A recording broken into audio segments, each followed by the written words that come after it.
Hi friends, welcome to our channel. இன்றைக்கி என்ன video அப்படின்னா, மீன் குழம்பு எப்படி செய்யறதுன்னு வாங்க பார்க்கலாம். ஃபஸ்ட்டு ஒரு பேனில் நம்ம எவ்வளோ எண்ணெய் தேவைப்படுமோ அவ்வளோ எண்ணெய் ஊற்றிக்கலாம். குழம்பு அதாவது மீன் குழம்பு வைக்கிறதுக்காக ஃபஸ்ட்டு அந்த வெங்காயம், தக்காளி, சீரகம் ப்ளஸ் பல இன்க்ரீடியன்ட்ஸ்லாம் போட்டு நம்ம அதை அரைச்சி வச்சுக்கணும்.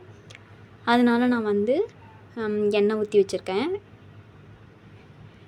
இப்போ நான் ஒரு அரை கப் சின்ன வெங்காயம் ஆட் பண்ணிக்கிறேன். அதில் சின்ன வெங்காயம் போட்டுட்டு அப்படியே அது கூடவே ஒரு 15 பல்லு பூண்டு போட்டுக்கிறேன். பூண்டு போட்டு நல்லா இது நல்லா வதக்கிக்கிறேன். நல்லா வறுபடட்டும். நல்லா வதங்கினதுக்கு அப்புறமா சீரகம் நான் சீரகம், வெந்தயம் இதெல்லாம் ஆட் பண்ணியிருக்கேன். கட் பண்ணி வச்சுக்க தக்காளிலாம் போட்டுக்கலாம். தக்காளி நல்லா போட்டதுக்கப்புறமா தேவையான அளவு உப்பு வேணால் போட்டுக்கலாம். இது நல்லா ஒரு பக்கம் நல்லா வதங்கணும். நல்லா வதங்கினதுக்கப்புறமா ஆறுனதுக்கப்புறம் நம்ம இதை அரைச்சி வச்சுக்கலாம். அதே பாத்திரத்தில் தேவையான அளவு எண்ணெய் ஊற்றிக்கிறேன். கடலெண்ணெய் ஊற்றிக்கிறேன். கடுகு நல்லா பொரிஞ்சதுக்கப்புறமா சின்ன வெங்காயம் கட் பண்ணி வச்சுருக்க சின்ன வெங்காயத்தை நான் போட்டுக்கிறேன். சின்ன வெங்காயம் நல்லா வதங்கினதுக்கப்புறமா கருவேப்பிலை 2 கொத்து நான் போட்டுக்கிறேன்.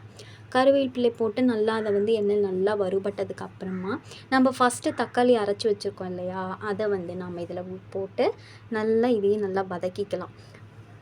பாருங்கள், அடுத்து ஓரளவுக்கு நல்லா கொதி வந்துடுச்சு. நல்லா கொதி வந்ததுக்கப்புறமா நம்ம புளித்தண்ணி, அதாவது மீன் குழம்பு எதுவாக இருந்தாலும் நம்ம புளித்தண்ணி கரைச்சி வச்சுருப்போம் இல்லையா, அந்த புளித்தண்ணி நான் போட்டுக்கிறேன். அது ஓரளவுக்கு கொதித்து வந்ததுக்கப்புறமா தேவையான அளவு நான் உப்பு ஆட் பண்ணிக்கிறேன். மஞ்சத்தூள் போட்டுக்கிறேன். மிளகாத்தூள் ஒரு அரை ஸ்பூன், அப்புறம் மல்லித்தூள், அப்புறம் மீன் குழம்பு மசாலா இதெல்லாம் வேணும்னா நம்ம போட்டுக்கலாம். அப்புறம் தேங்காய் கொஞ்சமாக அரைச்சி வச்சுருக்கேன், அதை நான் ஊற்றிக்கிறேன். ஒரு அரை கப்பு தண்ணி ஊற்றி நல்லா கொதிக்க விட்டதுக்கப்புறமா பாருங்கள், நல்லா கொதிச்சிருச்சு. இப்போ நம்ம மீன் பீஸ் ஒன்றா அதில் போட்டுக்கலாம்.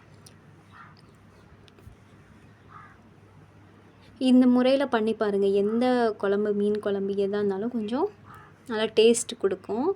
ஒவ்வொரு பீஸ் நம்ம போட்டுக்கிறோம். பாருங்கள், எல்லா பீஸுமே போட்டேன். இப்போ அப்படியே ஒரு கிளறி விட்டுடுறேன். நல்லா கிளறினதுக்கப்புறமா நம்ம ஃபைனலாக கொத்தமல்லி தழை கட் பண்ணி வச்சுருக்கேன். அந்த கொத்தமல்லி தழையை போட்டு ஒரு 15 மினிட்ஸ் நல்லா வேகட்டும் விட்டுடலாம். பாருங்கள், நல்லா வெந்துடுச்சு. மீன் குழம்பு நல்லா வெந்துடுச்சு. பாருங்கள், சுவையான மீன் குழம்பு ரெடி. நம்ம வீடியோ பிடிச்சிருந்தால் லைக் பண்ணுங்கள், ஷேர் பண்ணுங்கள், கமெண்ட் பண்ணுங்கள். மறக்காமல் சப்ஸ்கிரைப் பண்ணிக்கோங்க. வாங்க சாப்பிட்லாம். நெக்ஸ்ட் வீடியோ பார்க்கலாம். பாய்.